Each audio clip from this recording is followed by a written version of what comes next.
Okay. Welcome to the very first Arcade.ie live book club. You might have seen some, hopefully if you're watching this, you've seen some of our promotional material for the last couple of weeks. The start of February, the end of January of this year, we announced that the very first book we'll be covering is Boom Studios' The Hypernaturals by Andy Lanning and Dan Abnett. So joining me this evening, we have Adam and Tendai, and we have all read the first volume well, the first volume. I've read 3 volumes, but that's not because I'm better than them or anything. So I suppose, yeah, we might as well get kind of cracking into it. The premise behind it, the Hypernaturals, really, it's set in the, I suppose, in Earth's future, and our kind of society, our culture, our technology has been rapidly evolved and progressed to a point where it's almost kind of utopian in a sense, and that's down to an event or the appearance of a being, an AI intelligence known as the we were trying to discuss this, the Quantinium. Quantinium? Close enough. Quantinium, the Q, we'll just call it the Q. And essentially, with that being's presence, huge advances were able to be made in science and in technology. And with that, obviously, came a need for, I suppose, kind of policing structures. And from that came the Hypernaturals, because not only did our culture get a bit of advance, but human evolution did as well. And we became, you know, we were living longer and all that. Some people had certain abilities, and in walked the Hypernaturals, a team of superheroes that I suppose kind of try to keep things in control. So, yeah, where do we want to go here? I'm afraid to give away. Plot details. But I suppose it's okay. The series opens up with the introduction of the latest team, like the new team of Hypernaturals, and they're going off on their first kind of mission together. And we see the kind of the reins are being passed over from a previous team member who now kind of acts as the kind of the P. I think it's PR is her. Media kind of. Yeah, PR, media, public communications is like, so essentially she's like the face and the voice for the Hypernaturals team, and that's Bewilder. So it's everything kind of kicks off there. It's all going really good, and all of a sudden it's not going very good, and the Hypernaturals are thrown into this. The communications are lost with the team, which are made up of all kind of new heroes, and retired members.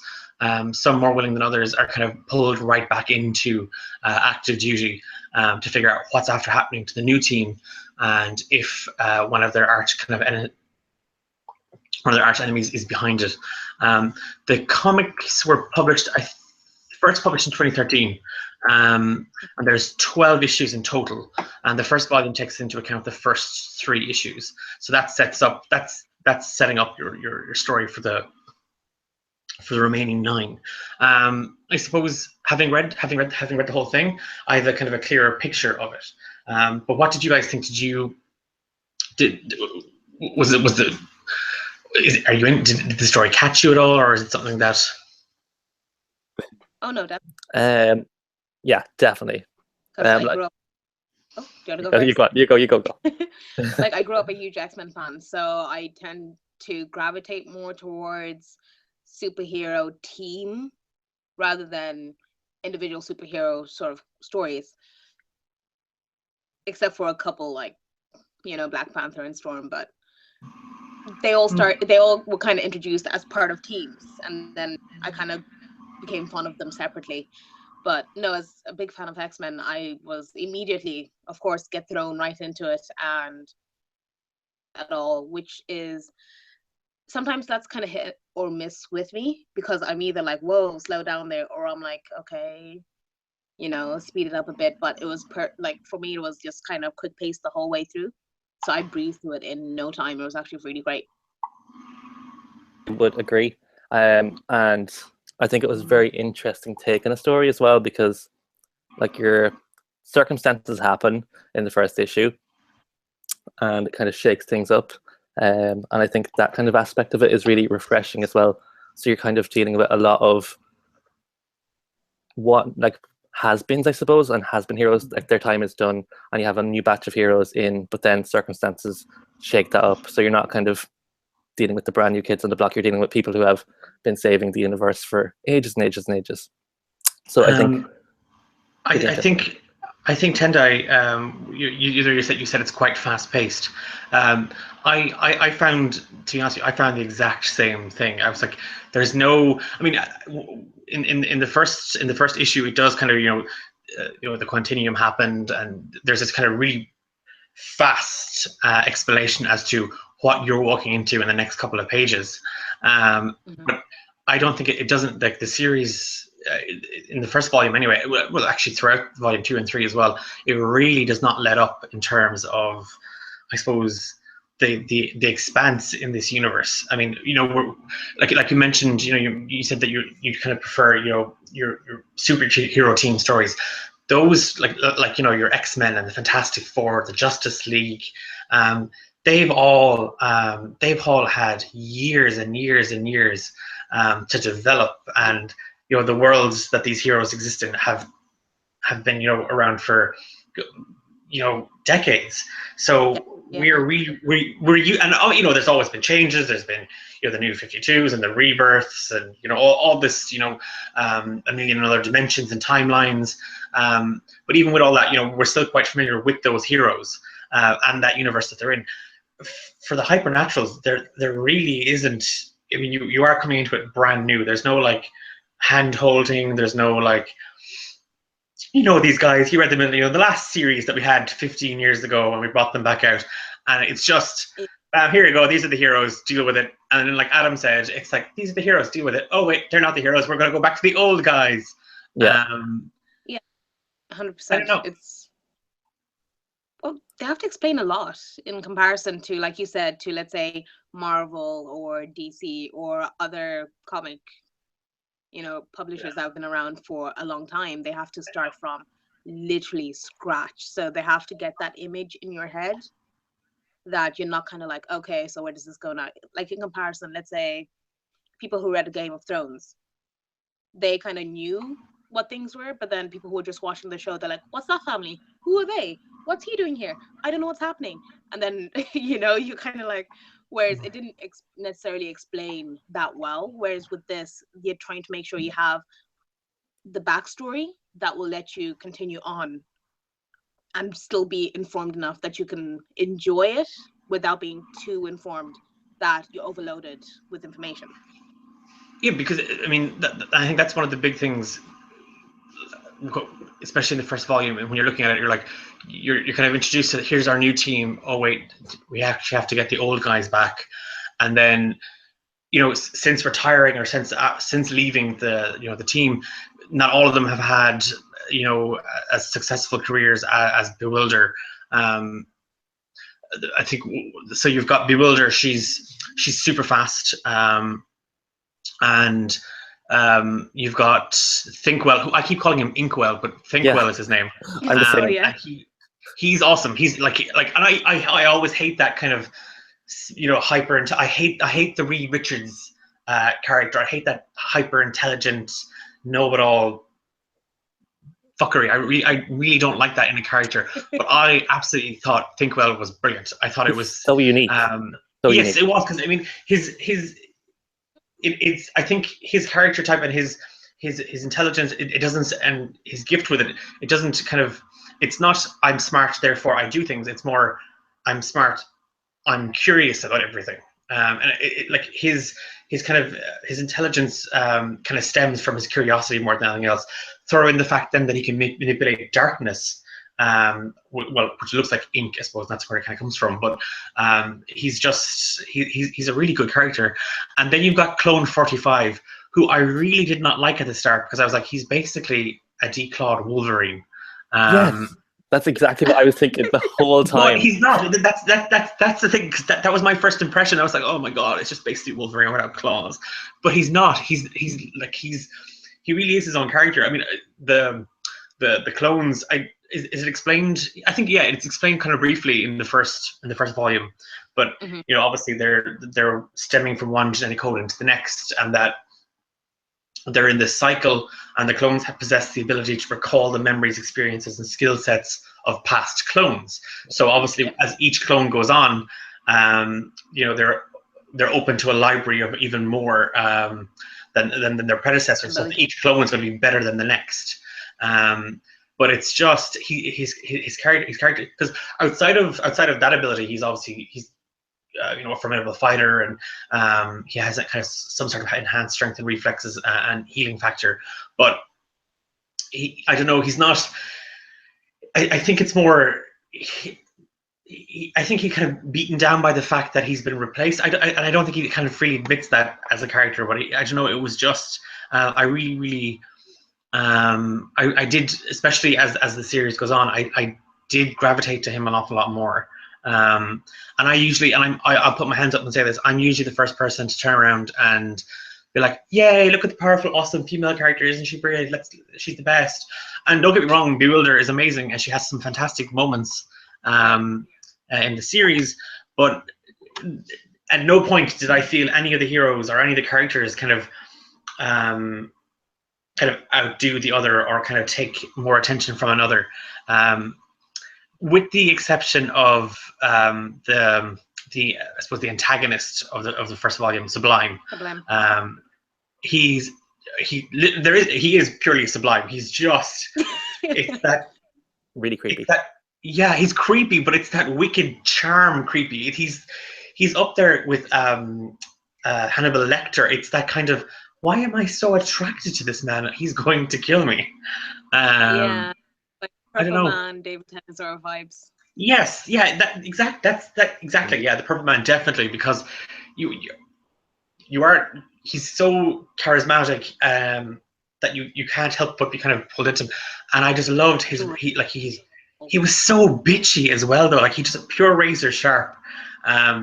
In the first volume, you realize that he's not just the antagonist for the series, or for he's kind of the long running nemesis for the Hypernaturals, and that and he's the exact opposite of what they do. So every time they do something right, he goes out of the way to do something wrong. Be that mass genocide of a planet, or robbing, or destroying, economies. He's purely vindictive, and seems to really kind of enjoy it. But again, as it goes on, it goes on and on and on. But as the series goes on, his character, you get to learn a little bit more about where he comes from, and what's driven him to this point in his life, where all he kind of wants to do is take down the Hypernaturals and take down the Quantinium. Yeah. And his powers seem really cool as well, like the ability to manipulate technology and kind of use technology, I think, isn't it? Yes, it's any form of tech. But he's also the way the Hypernaturals work is they kind of put levels to your power status, and essentially I think it's a level 10 intellect, which is extremely intelligent. Smartest or something. Yeah, he's level 13. Yeah, he's crazy smart. Yeah. But I don't know. Are you guys convinced enough to pick up the? Oh, definitely. The volume 2 of volume 3. Yeah, because I hadn't heard of it, in fairness, because there's always a lot of comics that are coming out, or the ones that you kind of end up sleeping on them. People you need to read these. So it was one that I was like, oh, I actually had to check this out, and I'm actually kind of bummed that I didn't read it a lot sooner, because I probably would have been up to date by now. But it's actually something that I can, I'm like, hey, I'm looking forward to reading, because the first one, although it was really quick, and at times I was just like, it seemed a bit full on. Although I did like the pacing, it did seem a bit much. I can see how that might put off some other readers, considering both of the people involved and all the artists involved would have been known for that kind of sci-fi cosmic superhero type thing. A lot of people would have been like, oh, this is different from what I'm used to, and it could have put them off. But I definitely think it's definitely something to keep an eye on anyway. And Like, I'm definitely looking forward to getting the next couple. Yeah, I definitely looking forward to finishing it. Yeah, volume 2, and then it wraps up with volume 3, and it is like Tendai. I had never actually heard of the series before, and I just kind of went out of my way. I think I was just browsing an online shop, and I came across it, and I was like, I think it was, and I actually think it was on sale, and I picked up the first volume.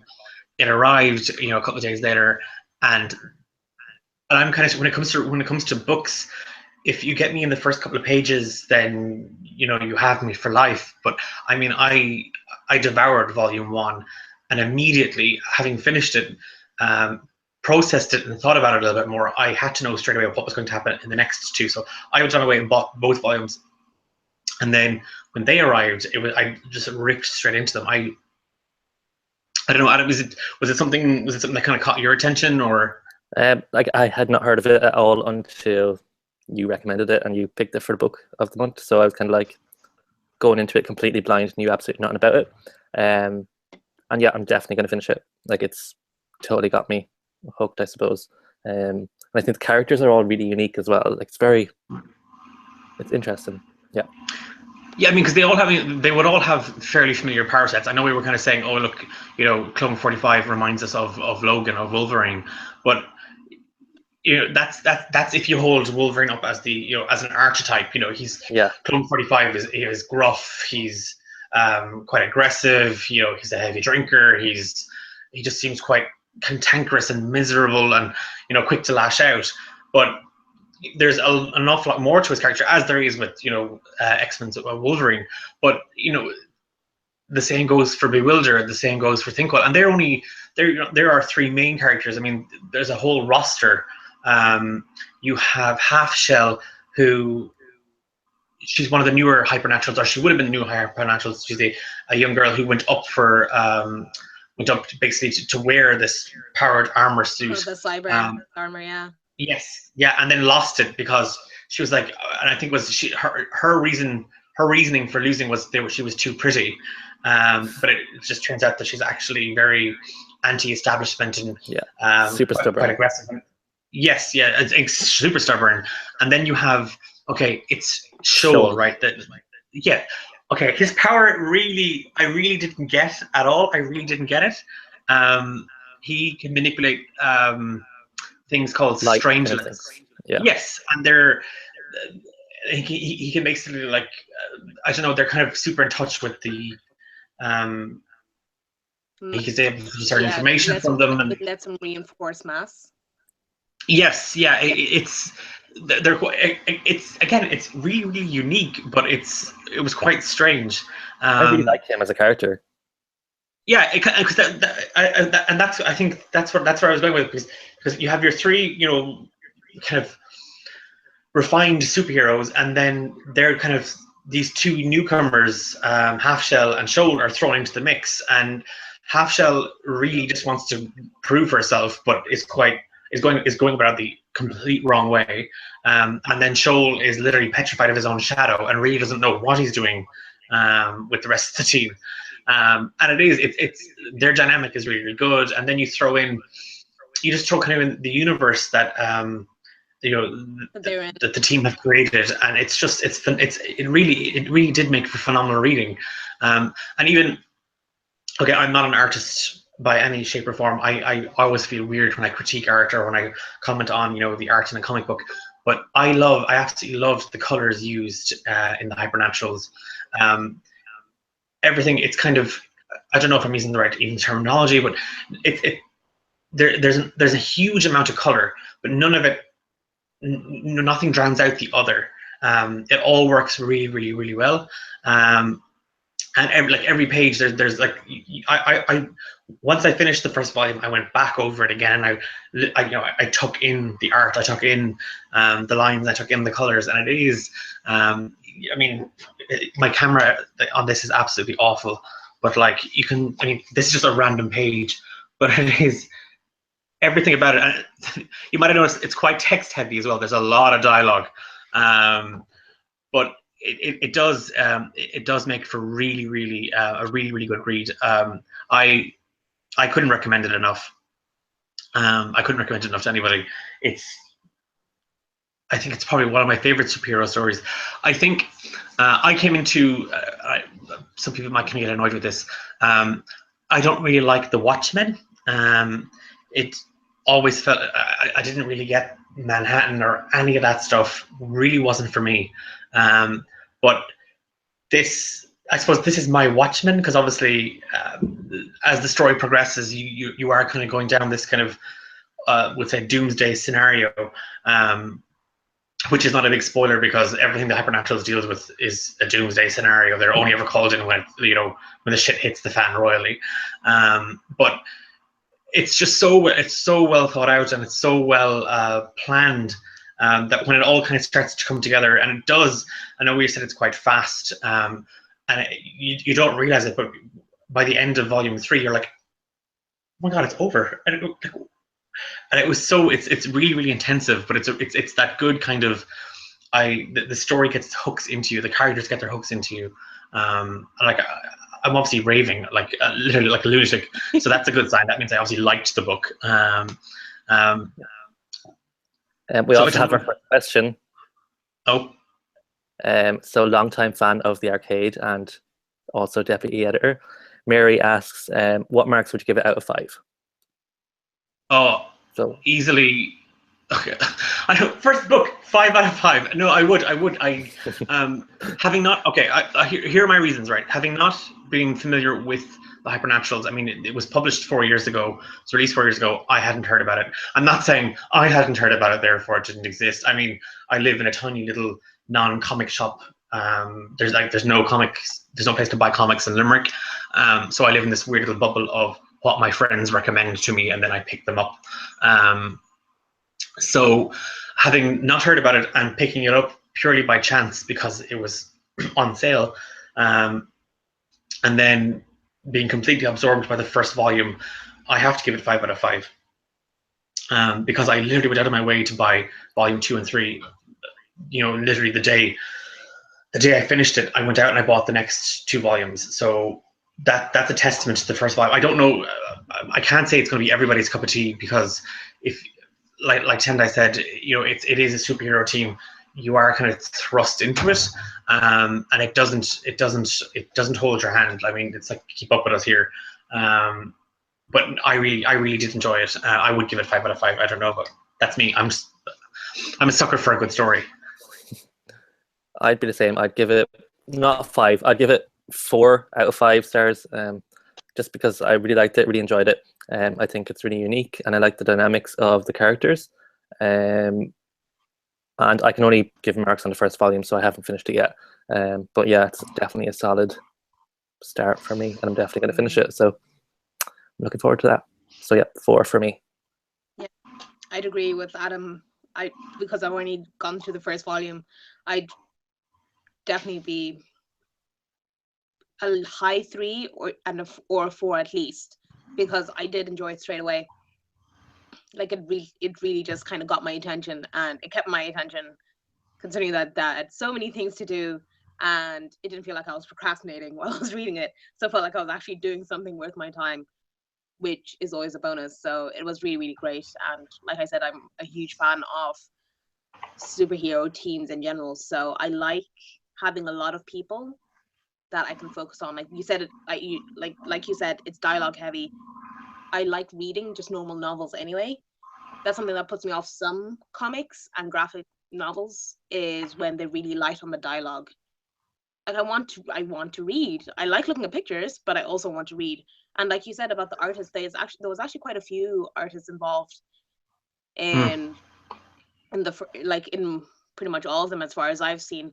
Especially in the first one, you can actually tell. And even the panel layouts were absolutely amazing. Like, it's not just your standard, 1, 2, 3, or down the page you have diagonals, you have little step downs, you have chunks of blank space, and you're like, it's really, really great. It actually gives that kind of sense of something that's hyper-natural. It's not exactly natural, it's a bit OTT. It's well up there. Yeah. And you know what was nice as well? So the balance of the little profiles. Yeah, go on.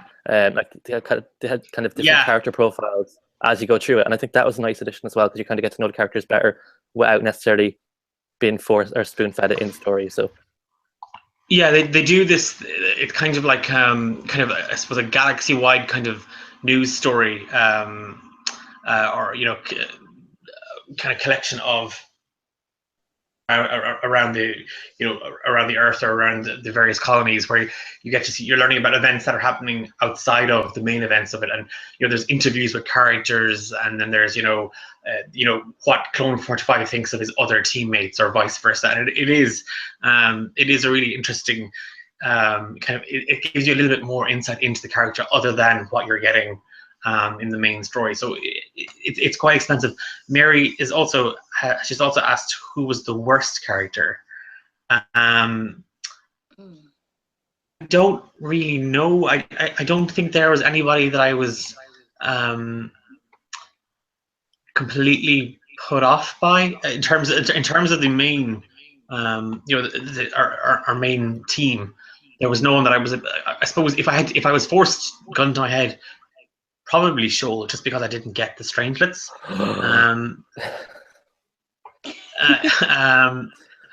But yeah, no, I'd say okay. I didn't. Okay, outside of that, within the actual main, within the actual comic itself, other characters, I really did not in the 21st team, which were the the team that we were first introduced to, that are the brand new that end up disappearing. I was really freaked out by Astromancer. That she looks like a little alien girl with black eyes and wearing kind of a green cloak. And you don't learn anything about her. It's just she kind of weirded me out. So if I was pushed, I'd have to say her. But in terms of the main team, the only one that I really didn't get was Shoal, and even at that, that's a push because his character is still quite interesting. I just didn't, of all of them, he's the one I kind of least enjoyed. That's the best way I could sum it up. I swear to God, if any of you say you hated it while you're dead. For me, because he's. So I just think much as the other characters in the first volume, and I don't know, he was the hardest to warm to, I suppose. Who's that? Yeah. Shoal, was it? No, Clone 45. Yeah. What? I agree. That's why you two don't get to read the rest of the books. Like I am basically like Adam. I'm going off the first volume, so that might change by the next one. But Clone 45, like you said, it felt a bit Logan-esque, and Logan wasn't always my favorite character. Kind of like, oh, here we go, another one of these guys. So, hey, next 2 volumes might change my mind. Next one. Well, let's put it. So. I think that's time for our first book club, and Mary will be announcing the March's book tomorrow. But okay, I'm going to call it March of Crows again. It's not. What is it? Carve the Mark. That's it, by Veronica Roth. Yes. So March's book is Carve the Mark by Veronica Roth, and it's a sci-fi young adult novel. So that's what we're going to be reading for the month of March. For our very first book club, thanks to those of you who joined in to watch. Hopefully, as we keep this going, it'll improve. If you have any questions or feedback for us on what we could do for the next book club, please let us know. And on behalf of Adam, Tendai, and everybody at the arcade.ie, thanks for watching, and we will see you next time on book club. Thank you. Bye.